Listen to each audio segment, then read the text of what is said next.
ایران پر امریکی اور اسرائیلی حملے کے بعد مشرق وسطی میں صورتحال سنگین ہو گئی ہے۔ سعودی عرب کے دارالحکومت ریاض میں امریکی سفارت خانے میں دھماکے کے بعد آگ بھڑک اٹھی ہے۔ سعودی وزارت دفاع کے مطابق 2 ڈرون سفارت خانے سے ٹکرائے۔ واقعے میں عمارت کو جزوی نقصان پہنچا۔ حملے کے وقت عمارت خالی تھی۔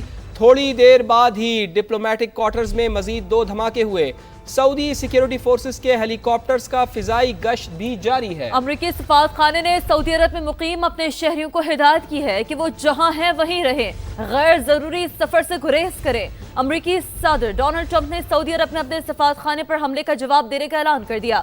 سوشل میڈیا بیان میں کہا امریکی فوجی کی ہلاکت پر بھی بھرپور رد عمل دیں گے۔ انہوں نے واضح کیا کہ فی الحال ایران میں زمینی فوج بھیجنے کی ضرورت نہیں۔ ایرانی حملوں سے اسرائیل لرز اٹھا، جگہ جگہ دھماکے اور سائرن کی آوازیں۔ تل ابیب، مقبوضہ بیت المقدس سمیت کئی علاقوں پر میزائل اور ڈرون داغے گئے، جس سے لوگ خوف کا شکار ہو کر بنکروں میں چلے گئے۔ ایران کی جانب سے کیے حملوں کے باعث اسرائیل کا آئرن ڈوم ناکام ہو گیا۔ میزائل اور ڈرون گرنے سے متعدد افراد کے زخمی ہونے کی اطلاعات ہیں۔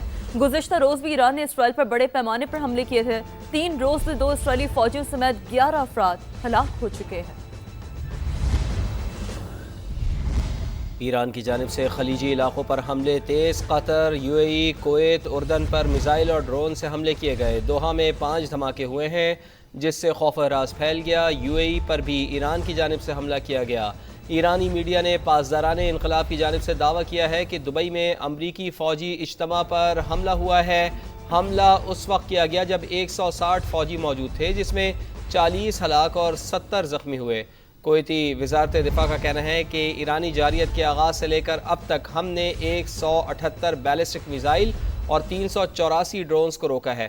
قطر نے بھی 2 حملوں کو ناکام بنایا ہے۔ اردن میں بھی امریکی اڈوں پر ڈرونز داغے گئے ہیں۔ قطری وزارت دفاع کے مطابق اب تک 101 بیلسٹک، 3 کروز میزائل اور 39 ڈرونز داغے گئے ہیں۔ سیکیورٹی فورسز نے 3 کروز، 98 بیلسٹک میزائل اور 24 ڈرونز کو کامیابی سے نشانہ بنایا۔ اب آپ کو بتائیں کہ آسٹریلوی وزارت دفاع کی دبئی میں المنہاد ایئر بیس پر ایرانی حملے کی ایک اہم تصدیق سامنے آ رہی ہے۔ المنہاد ایئر بیس میں ہمارے فوجی موجود تھے جو محفوظ رہے۔ آسٹریلوی وزارت دفاع کا یہ بتانا ہے 100 آسٹریلوی اہلکار مشرق وسطی میں تعینات ہیں۔ آسٹریلوی وزارت دفاع یہ بتا رہا ہے تو آسٹریلوی وزارت دفاع کی دبئی میں المنہاد ایئر بیس پر ایرانی حملے کی تصدیق۔ المنہاد ایئر بیس میں ہمارے فوجی موجود تھے جو محفوظ رہے۔ آسٹریلوی وزارت دفاع کی جانب سے یہ بھی بتایا جا رہا ہے کہ 100 آسٹریلوی اہلکار مشرق وسطی میں تعینات ہیں۔ تو اہم خبر سامنے آ رہی ہے، آسٹریلوی وزارت دفاع کی دبئی میں المنہاد ایئر بیس پر ایرانی حملے کی ایک اہم تصدیق سامنے آئی ہے۔ اسرائیل اور امریکی جارحیت جاری ہے۔ رات بھر ایران کے مختلف شہروں پر حملے ہوئے ہیں۔ تہران میں نشریاتی ادارے کے ہیڈ کوارٹر اور اولڈ پارلیمنٹ ہاؤس کی بلڈنگ کو نشانہ بنایا گیا۔ یزد، فارس اور سنندج شہر پر بھی بمباری کی گئی ہے۔ اسرائیلی فوج نے دعویٰ کیا ہے کہ حملوں کے دوران بڑے پیمانے پر ایران کے میزائل لانچرز اور میزائل تباہ کیے ہیں۔ ایران میں گزشتہ روز حملوں میں مزید 57 شہادتوں کی تصدیق ہوئی ہے، جس کے بعد اموات کی تعداد 555 ہو چلی ہے۔ صہیونی طیاروں نے لبنان میں بھی بمباری کی ہے۔ حزب اللہ رہنماؤں کو نشانہ بنانے کا دعویٰ کیا ہے۔ اسلامک جہاد نے ایک جنگجو کی شہادت کی تصدیق کی ہے۔ لبنان میں اسرائیلی حملوں میں اب تک 54 شہری شہید اور 150 سے زائد زخمی ہو چکے ہیں۔ امریکی سینٹ کام نے آپریشن ایپیک فیوری کی 3 نئی ویڈیوز جاری کر دی ہیں۔ امریکی وزیر دفاع کا کہنا ہے کہ آپریشن کا مقصد ایرانی میزائلوں کو تباہ کرنا ہے۔ ایران کے پاسداران انقلاب کے کمانڈر نے ابن ہرمز کو مکمل بند کرنے کا باضابطہ اعلان کر دیا اور کہا ہے کہ جو جہاز وہاں سے گزرنے کی کوشش کرے گا اسے نشانہ بنایا جائے گا۔ دوسری جانب امریکی سینٹ کام کا کہنا ہے کہ خلیج عمان میں ایران کے 11 بحری جہازوں کو تباہ کر دیا گیا۔ اب وہاں کوئی بھی جہاز نہیں بچا۔ سینٹ کام نے اب تک اپنے 6 فوجی کی ہلاکت اور 18 کے زخمی ہونے کی تصدیق کر دی ہے۔ امریکی وزیر خارجہ مارکو روبیو کا کہنا ہے کہ تیل کی قیمتوں میں اضافے کے حوالے سے آج فیصلہ کریں گے۔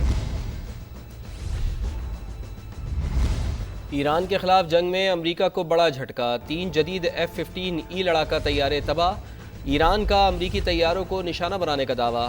امریکہ نے کویت میں طیارے گرنے کی تصدیق کر دی ہے۔ پاسداران انقلاب کے مطابق طیاروں کو ایرانی دفاعی نظام نے نشانہ بنایا ہے، جبکہ امریکی سینٹرل کمانڈ کے مطابق تینوں طیارے ایرانی میزائل حملوں کے دوران کویت کے دفاعی نظام کے فرینڈلی فائر کا نشانہ بنے۔ تمام 6 پائلٹ محفوظ رہے، جنہیں کویتی حکام نے اسپتال منتقل کیا ہے۔ دوسری جانب ایران کے حملوں میں زخمی ایک اور امریکی فوجی ہلاک ہو گیا ہے۔ مارے گئے امریکی فوجیوں کی تعداد اب 4 ہو گئی ہے۔ امریکی اور اسرائیلی جارحیت، ایران کا پلٹ کر وار، امریکہ کے 3 طیارے مار گرائے۔ پاسداران انقلاب نے بڑا دعویٰ کر دیا، بتایا امریکی طیاروں کو ایرانی دفاعی نظام نے نشانہ بنایا۔ امریکی طیاروں نے ایرانی حدود کی خلاف ورزی کی، جس پر انہیں نشانہ بنایا گیا۔ ہٹ ہونے کے بعد F-15 طیارے کویتی حدود میں گر کر تباہ ہو گئے۔ امریکہ کا رد عمل بھی سامنے آ گیا، طیارے فرینڈلی فائر کا نشانہ بننے کا دعویٰ کر دیا۔ سینٹ کام کے مطابق ایران مسلسل میزائل اور ڈرونز برسا رہا تھا۔ کویت کا دفاعی نظام بھی فعال تھا، اسی دوران طیارے فرینڈلی فائر کا نشانہ بن گئے۔ تینوں طیاروں کے تمام 6 پائلٹس بحفاظت ایجیکٹ کرنے میں کامیاب رہے۔ سوشل میڈیا پر 2 امریکی طیاروں کی ویڈیوز اور 3 پائلٹس کی تصاویر سامنے آ گئیں۔ ایک زخمی پائلٹ کو گاڑی میں آکسیجن ماسک لگا ہوا دیکھا جا سکتا ہے۔ مقامی افراد نے پائلٹ کو کویتی حکام کے حوالے کر دیا۔ ایرانی پاسداران انقلاب کا اب تک 650 امریکی فوجیوں کی ہلاکت کا دعویٰ۔ ترجمان نے کہا ہے کہ مشرق وسطی میں امریکہ اور اسرائیل کے 500 اہداف کو نشانہ بنایا جا چکا ہے۔ 60 اسٹریٹجک اہداف شامل ہیں۔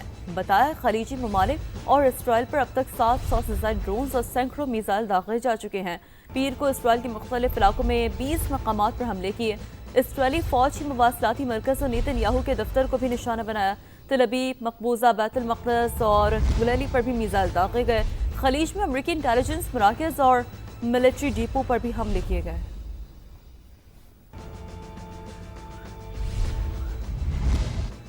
امریکی وزیر خارجہ مارکو روبیو کہتے ہیں کہ ایران میں زمینی فوجی کارروائی کا فی الحال کوئی ارادہ نہیں۔ ایران پر سخت ترین حملے ہونا بھی باقی ہیں۔ ایران میں رجیم چینج موجودہ امریکی فوجی آپریشن کا باضابطہ ہدف نہیں۔ اگر ایرانی عوام خود موجودہ حکومت کا تختہ الٹ دیں تو امریکہ اسے خوشائن سمجھے گا۔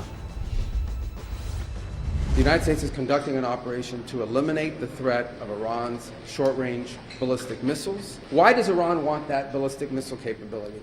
What they are trying to do and have been trying to do for a very long time is build a conventional weapons capability as a shield. You see the attacks they're conducting right now? They're attacking airports, they're attacking hotels, they're hitting not just military bases, they're attacking our embassies directly. We notified Congress. We notified the Gang of Eight, we notified congressional leadership. There's no law that requires us to do that. The law says we have to notify them 48 hours after beginning hostilities. The President always has the options to undertake whatever operations he decides to do as the Commander-in-Chief. That said, we believe the objective that we have set for this mission, which is the destruction of their ballistic missile capabilities, both launch capability and manufacturing, can be achieved without ground forces.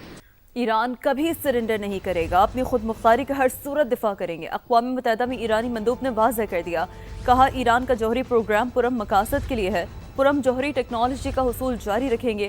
Media سے گفتگو میں ایرانی مندوب نے مزید کہا کہ امریکہ اور اسرائیل اسکولوں، اسپتالوں اور رہائشی عمارتوں پر حملے کر رہے ہیں۔ اقوام متحدہ کو اس قسم کے واقعات پر خاموش نہیں رہنا چاہیے۔